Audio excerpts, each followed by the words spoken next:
What's up, guys? So this is a controversial topic we're covering. We're talking about why boom bap is a better genre than Afro beats.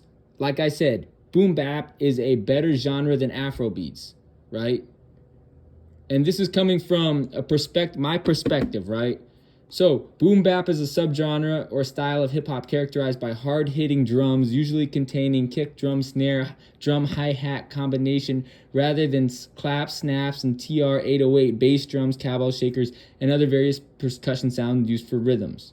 That's one first thing to know. It became popular in the 1980s and remained a popular style of hip hop through the 1990s. Its roots are directly linked to the original hip hop cultural tradition of rapping over break beats, scratching, and blending older records together to create new music. And boom bap is the best genre of hip hop. All of this is true, bro. Right? So, and you can rap some wicked bars over boom bap beats. And it said boom bap, it's separated itself from previously released commercial hip hop music by replacing a full polished sound with a stripped down beat. Right? And this is why I like it, because it's nice and hard hitting and grimy. Right? Boom bap songs did not have progression, melody, or singing or extensive percussion often found in the emerging electronic music. Instead, it relied on realistic drum patterns, sampling, scratching, and advanced rapping to provide a low-tech sound that represented the inner city. Boom bap is the hip-hop of the people, bro. It don't matter whether you're in New York, Philly, Seattle, Oakland, Anchorage, whether you're in Al Khalil, Gaza, if you're in Beirut, Damascus, if you're in the mall, Cairo, Makala, hip hop is the music of the working class, right? It don't matter what part of the world you're in, but boom bap hip hop is the music of the working class, and you're probably gonna rhyme in fours. Boom bap beats are supposed to reflect the sounds of the streets and connecting to the original breakbeat sound of the hip hop formed in the 1970s. The breakbeat would be part of songs where the melody and additional instrumentation was taken out and the drums would play by itself. The breakbeat would be part of DJ loops and MCs would rap over, right? So, and the drums are often a loop of sampled breakbeats, but may also come from a beat machine used to replicate real drums or a combination of the two. Sometimes two different kick drums or snares would be layered on top of each other to put an even heavier drum sound, right? These drums contain swing, which is often defined as the addition of tiny delays to every other hit of a beat. The drums give a natural sound of a real human drummer to give groove to the track. The tracks are typically 80 to 120 BPM, but certainly can be slower or faster. And they sound better when they're slower, right? Since there's typically no melody or singing in the songs, the rap performance and DJ scratching are the main focus, with the boom bap beats being counterculture to the world of pop and R&B. The rapping also tends to fit the aggressive street aesthetic described as hardcore rap. And this is why I like boom bap, because it hits hard. It's not some fucking circus clown with dreads dancing around this shit. No, it's the clean-cut dude who you would expect to play center back on the soccer field or middle linebacker or outside linebacker on the football field. It is that working class, blue-collar dude that doesn't dance around like a capitalist circus clown. In the 1980s, boom bap music and hardcore rap would have been primarily synonymous, but today a variety of rappers may use boom bap beats. The rapping stems from the original hip-hop culture that feature battling, ciphers, and freestyling. Often the rapping focuses on showcasing skills that can be done with a variety of techniques. This may include wordplay, extended metaphors, multisyllabic rhyming, internal rhyming, dissing competitors, or just other creative ways to brag. And that's what I like about it, because it's hardcore. It's not pussy. It's not weak sauce. Some artists, such as Public Enemy and Paris, focused on making political and socially conscious music. Storytelling was also common in this type of music, as the sheer quality of words in a hip-hop song allows for a more detailed story to be put in that song than most other music genres, right? I love hip-hop. And so you got scratching, you got sampling, But here's what takes the beat, that the shit's hardcore, right? You got drums and vocals are loudest, right? Samples are more often in the background. Also, low pass filters are often used so the mix doesn't get too bright and maintains lo-fi feel. BPM usually around 8 to 20 BPM, 8 to 120, 80 to 120 BPM. Loop drums and samples with little to no build up or progression. You got kick drums, snares, hi-hats, kick drums usually on the 1 and 3 beat to provide the boom, and snare on the 2 and 4 beat to provide the snap. Swing added to drums gives more human feel to drums, right? But here's the most important part is the vocals. Focus on lyricism because that's what defines hip-hop. Boom bap heavily relies on the rapper to carry the song. The content can vary, but often boom bap songs either have more depth than average rap songs or showcase a more complex level of creativity or technique or lyrical creativity, right? And the origin of the term comes with the Bronx rapper TLA Rock, right? When he was recording, he would ad-lib to the drums saying boom for the kick drum and bap for the snare drum, right? So boom bap MCs would be like Vinny Paz, Ill Bill, Slain, Ed Abbas, Synaptic, if you know Arabic hip hop, Nach El Chojin, Theta Peu, if you know Spanish hip hop, right? That's boom bap. And then you got on the other so you got boom bap in the red corner, right? And then in the blue corner you got Afrobeats. And this is why boom bap is vastly superior to Afrobeats. So Afrobeat is a music genre that combines elements of West African musical styles such as Fuji music and highlife with American funk and jazz influences. With a focus on chanted vocals, complex intersecting rhythms, and percussion, the genre was developed in the 1960s by Fela Kuti, who is credited with pioneering and popularizing the style both within and outside of Nigeria.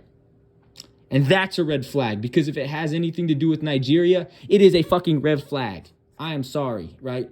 Boom bap started in the boogie down Bronx, right? In the boogie down Bronx, right? So boom bap started in the boogie down Bronx, right? In the boogie down Bronx with TLA Rock. And we're going to talk about how Al Taghuda and Arab culture influenced boom bap. Now, what is Al Taghuda? Because it's part of my culture. Because, again, I'm half Arab, right? I'm half Arab with Iraqi, Palestinian, Syrian, Saudi, and Yemeni. Astaghfirullah, right? A'udhu billah, right? Basically Hijazi, right? Roots, right? So one of the distinguishing features of Al Taghuda is the extension and exaggeration and extension of Arabic vowel sounds as the lines verse when chanted. So we have this chanted Arabic poetry that is traditional of Bedouin communities. And again, I have some Bedouin admixture in my background, right? So again, Al Taghuda is not only an art form in my culture, but it's also an element that was influential to hip hop, right? Al Taghuda. So Al Taghuda performances provide an opportunity for audiences to learn about their history and have a peek at traditions. Again, boom bap is about storytelling, right? So we're going to talk about how Islam, so this is from, I hate GQ. I think GQ is kind of dumb, but this is from GQ Middle East. How Islam inspired hip hop, because we know Islam inspired hip hop. So recitation of Quran is another thing, right? As well as Taghuda, right? And I just talked about Taghuda. So in pre-Islamic Arabia, before, again, my family took over and stuff. Because I'm a direct descendant of Prophet Muhammad sallallahu alaihi wasallam on my mom's side. So in pre-Islamic Arabia, there was great poetry culture among Arabs where poets would battle each other. The Quran refers to these poets in many places with a whole surah named Ashwara, or the poets. Prophet Muhammad sallallahu alaihi wasallam was known to enjoy in the art form, and he assigned Muslim poets to answer the verbal challenges of non-Muslim poets. In this way, poetry performed the role of dawah, or an invitation to Islam. The link between the poetry of that era is directly related to the hip-hop culture seen in the 1960s with black Muslim artists experimenting with spoken word or delivery. That's my family legacy. Prophet Muhammad sallallahu alaihi wa alihi wasallam was my 52nd great-grandpa on my mom's side, right? And the Quran is considered the highest form of communication and linguistic mastery in both Islam and hip-hop. In 3 different surahs, the Quran refutes its disbelievers by challenging them to attempt to write a better text. The Quran essentially says, "Bring your best," explains educator and historian Zahir Ali. Here, God is declaring himself the supreme MC, right? He's like, there's no one better at this than me. I challenge you to bring your best verse. That's the spirit of hip-hop, the competitive idea of who can bring the greatest wordplay. And again, this is why boom bap is the greatest genre of hip-hop. And the 5 elements of hip-hop are MC and DJ and breakdance and graffiti and knowledge. A natural parallel to the 5 pillars of Islam, continues Ali. For example, Muslim visual arts, calligraphy, is the most prominent form of Islamic art and uses words as its form. That's similar to graffiti. Even the Quran involves recitation. And it's not just sort of a private reading, it's a public recitation. The influence of Islam as an oral faith rooted in the recitation of the Quran is also seen in the music of the slave period, which blended into the genres of blues, jazz, and then contemporary hip-hop. Since its beginning, the pioneers of hip-hop culture, Rakim, Africa Islam, Q-Tip, Big Daddy Kane, Nas, Mos Def, and now, who is now known as Yasin Bey, and more importantly, Vinnie Paz, have connected themselves to an Islamic ideology and practice that has empowered black movements since the early 20th century. But the influence of Islam on African-American culture dates well to before the rise of hip-hop in the Bronx, and to a time when Malcolm X, Rahimullah, Muhammad Ali, and the Nation of Islam particularly influenced the black culture seeking an identity that could ultimately resist oppression. And you also do have to understand that a large percentage of Arabs, including myself, have some East African admixture. Now check it out. Again, you go up to right here. Again, right? I have some Sub-Saharan African admixture. I'm Arab. I'm half Arab. Check it out. I am half Arab, yet I do have about 49% West Asian, and most of that is Arab, right? From Syria, Palestine, Iraq, Yemen, and Saudi Arabia. But I do have some Sub-Saharan African admixture in my background, right? You know, I had ancestors who were Afro-Yemeni, most likely, and Afro-Iraqi. And maybe to a lesser extent, Afro-Palestinian or Afro-Syrian, right? Check it out. Right? Again, mostly of West Eurasian descent, but I do have a bit of Sub-Saharan admixture in my background, right? Obviously being partially of Afro-Arab descent, right? So, and then, but the influence of Islam on African-American culture dates well before the rise of hip-hop in the Bronx. Yeah, so these movements shaped the political consciousness for black people who were searching for a cultural identity, explains educator and former editor-in-chief of The Source, Fahim Abdulwasi. Religion played a part in that with black communities who felt that Christianity was quote-unquote the white man's religion. Islam, for a lot of black people, represented the religion of our ancestors and became very big from the 1950s. The Nation of Islam was the movement that put Islam on the map for black Americans in terms of the natural consciousness for a lot of people, and that has had a big effect on early hip-hop, right? And this is, again, Tahuda and its ties to the boom bap subgenre of hip hop prove that that boom bap is the best genre of hip hop, right?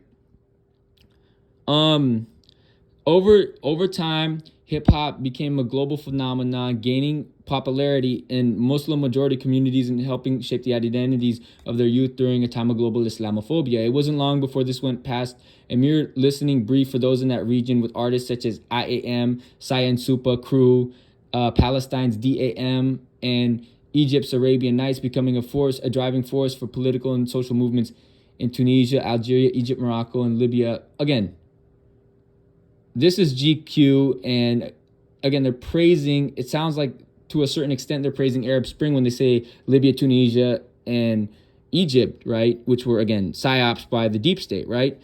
Today, Islam continues to show up in hip-hop history. We see it through the work of Jay Electronica, Yasin Bey, Lupe Fiasco, and globally through UK's Backroad G, Low-Key, Jordan's The Synaptic, Palestinians, Tamar Nafar, to name a few, but we see it as a religion crossing borders, due to Islam being present in the communities where hip-hop booms. Even non-Muslim artists commonly use Islamic references, right? Lines such as Ride with the Mob, Alhamdulillah, from ASAP Ferg's 2017 Plain Jane, or Drake dropping This Is a Blessing, Mashallah Wallahi on Sweeter Man remix. So, boom bap, and then obviously Arab American Institute, and this is from Ali Qutmayera, talking about this, right? So, right? And he talks about Farid Karam Nasser, aka Fredwreck, right? And Noah Shabib, Lebanese, Fredwreck, Palestinian, right? You know, Ghazi Shami, Palestinian, right? Oliver Al-Khatib, Drake, or related to Drake maybe, or connected to Drake, Lebanese. Wasim Slabi, right? And again, these are just examples of those who are known more mainstream, right? The fact that hip-hop is inherently connected to Arab culture and to Islam through history, and also connected to West African Muslim cultures in Senegal and Gambia, shows us that boom bap is a superior genre to Afrobeats, right? Boom bap is a superior genre to Afrobeats. If you look at the history and the influences of Taghuda and hip-hop, and if you look at the influences of Arab culture and Islam in hip-hop, then you would know that, and the fact that boom bap has more influences from Western Asia, Northern Africa, as well as Muslim communities in Senegal, Gambia, and even some East African Muslim communities from like Ethiopia, Somalia, Djibouti, and Eritrea, you would know that boom bap is the greatest genre of hip-hop. Boom bap is the greatest genre of hip-hop. Boom bap is the one true authentic form of hip-hop. Sorry to all those that like Midwest chopper music or horrorcore. Boom bap is the epitome of hip-hop. Boom bap is how hip-hop was intended to be. So that's my little rant for now. And the fact that the West Africans and their Zionist handlers are trying to subvert a genre, or the West African Christians and their from Nigeria and their Zionist handlers are trying to subvert a genre of hip hop that was pioneered and influenced by Muslims, you know, from Muslims from West Africa, Muslims from North Africa, Muslims from Western Asia, Muslims from East Africa. The fact the Zionists and their Yoruba and Igbo allies are trying to subvert it shows what they're really about. And boom bap fans, our dedication to the art of boom bap hip hop, which was directly influenced by Tahuda, which is traditional Bedouin poetry, that shows us what boom bap is really about, right? So there you go. And boom bap is the greatest genre of hip hop of all time, and it's better than Afrobeats. So there you go.